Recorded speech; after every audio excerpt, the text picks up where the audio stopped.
Hello everyone, it's Andy from Forest City Coins. Third Greenham on the CGC boards and Forest City Coins on eBay. Back to show off another 10 books. Here we've got Mystery Tales number 28. This is an atlas book from the Atomic Age, 1955. It's a CGC 3.5. I sent this book off for submission because I thought the cover was pretty neat. Shows a guy walking down the side of an apartment building, and the caption on the bottom right says, "They looked like an ordinary pair of shoes, but oh brother." So this is probably a book that would be better just to crack out and read, because the story is gonna be pretty cool too. But I wanted to see what CGC called it, and 3.5 is what it was.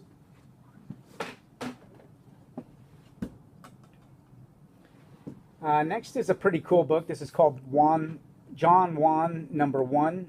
It's by Jerry Siegel, the originator of Superman. This is issue number 1 by Toby Press in the spring of 1950. It's a CGC 4.0.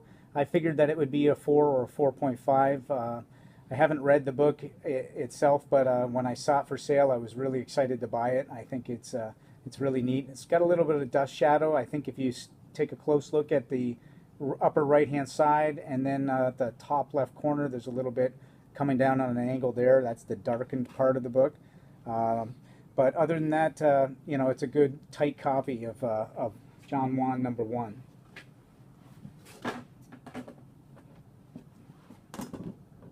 Now here is a very hot book. This is Marvel Premiere number 15, CGC 8.5. This came out in 1974 and shows the first appearance of Iron Fist. Iron Fist is now coming out with a new TV show, and in the Marvel universe, with the blockbuster hits with Jessica Jones and Luke Cage and Daredevil, this is the next one in the line that they're pumping out. And so far, they've all been pretty decent, and a lot of people are very excited about Iron Fist.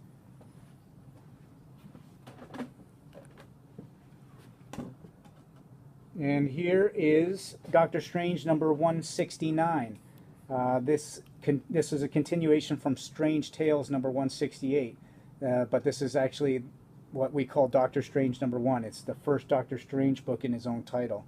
CGC 8.5. Interesting thing about this was when I bought the book, it was in a Mylar, and at the back of the Mylar there was the label CGC 8.5 with it. So this used to be graded by CGC 8.5, and I wanted to see if they would still agree with their grade, and happy to see that there's a bit of consistency there, at least in this case, and they called it an 8.5 here. So very popular book right now.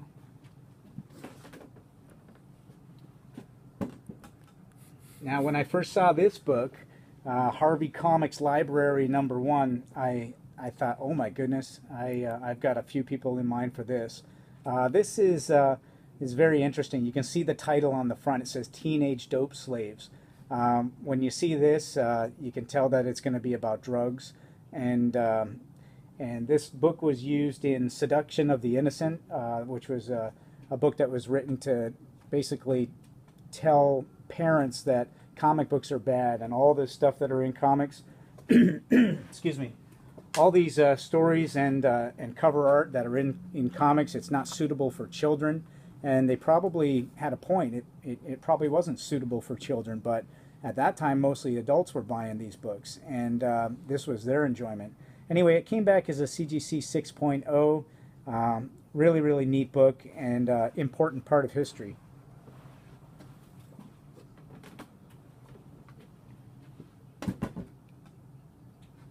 Here is True Crime Comics number 9.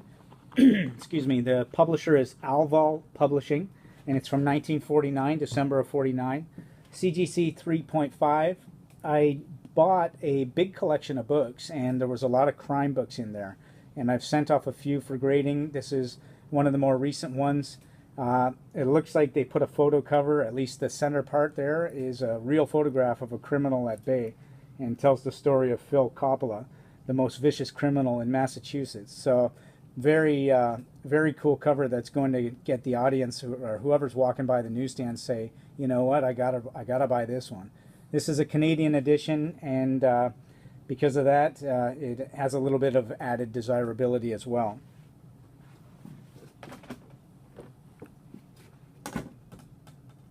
Here's another book from my Submariner collection that I bought. This is number 42, and this is the last issue in the series from the Golden Age title. And they started up again in 1968 with issue number 1, but this was the number 42 was the last issue that they came out with from the Golden Age. 1955 is what it says, Atlas Comics. So this is a pretty low-grade book. It's CGC 1.5. It's got creamed off-white pages, and to be honest, I enjoy these old subbies, and I like to send them off for grading, and they're very, very popular. There's a nice group of people that are after this kind of book.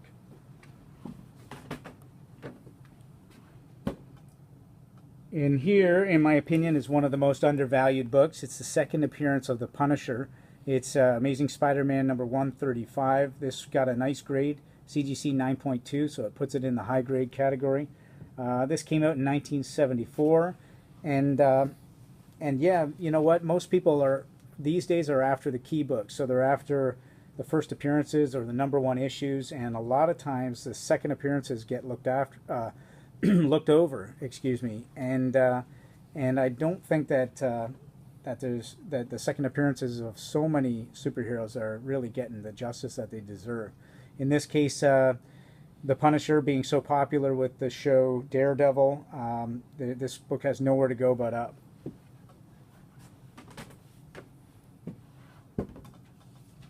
Here's another book from that crime collection that I bought. It's True Crime Comics, Volume 2, Number 5. Again, it's by Alvel Publishing, Canadian edition, CGC 6.0. This one's pretty cool. It's got a guy with a machine gun there spraying these two, and looks like one of the guys is trying to save the girl and blocking all the shots. So, next and last, this is Congo Bill number 1, DC Comics 1954, CGC 2.5. The page quality is tan to off-white. To be honest, I was a little bit worried that they might call this slightly brittle, because actually there was tiny little pieces and chips coming off as I was flipping through it. But this book I sent off because it's you know, a number 1 issue, but in Overstreet it listed as scarce, and I've never seen a copy before this, and really happy to have it in my collection. So that's why I sent it off, and here we go.